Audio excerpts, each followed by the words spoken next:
Okay, so that's how books are printed. Let me just find my cursor. Now I can change. Okay, today. Well, for one thing, we have electronic books. The most famous of which I think is the Kindle, marketed by Amazon. Kindle is uses technology developed by a company called e-ink.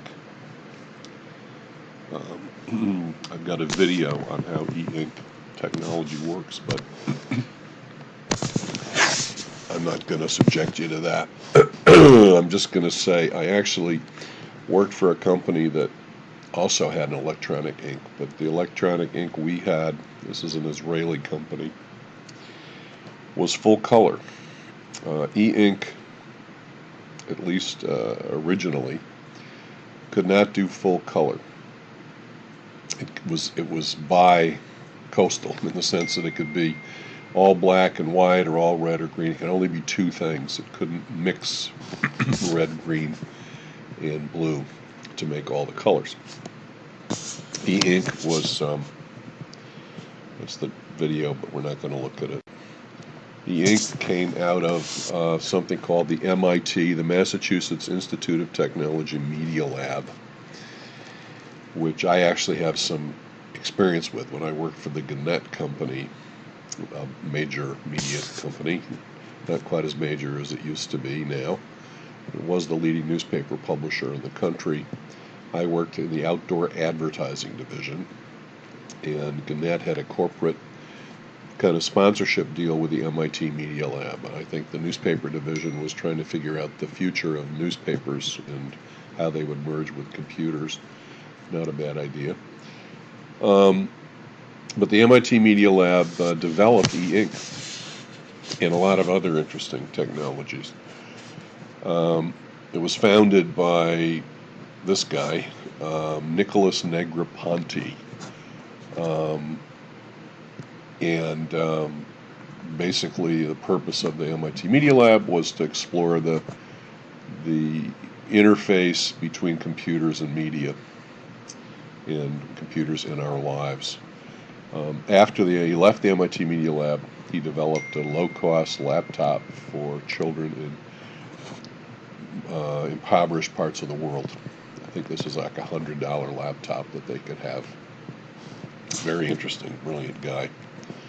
And he wrote this book called Being Digital. He actually forecast a lot of the internet. He wrote this book, I think, almost before the internet had even come out. The competing company I worked for competed with e-ink was called Magink, 4-color digital ink, and the first application we wanted to apply it to was out-of-home advertising. We wanted to get out-of-home, billboard companies to put up electronic displays using our technology. And they ended up putting up lots of electronic displays, but they used LED technology, which is very different from ours. Anyway, so electronic ink. In terms of today, some other things going on out there would be graphic novels. I just pulled a bunch of pictures of graphic novels, but that's something I don't think the textbook gets into very much, but it is another type of book out there today that's popular. Manga. My daughter Sean got very into manga. Read a lot of manga. I don't think she still picks it up, but she did. She also liked anime, the film versions, the animated versions. All this, of course, from Japan. Very influential stylistically. Manga books are very popular. Audio books are increasingly popular. I think the more podcasts become popular, audio entertainment as a whole has become more popular. There's nothing like an audio book for a long drive, for instance. So in terms of today, there are different formats, electronic formats, new graphic printed formats. So the book has evolved in terms of the format.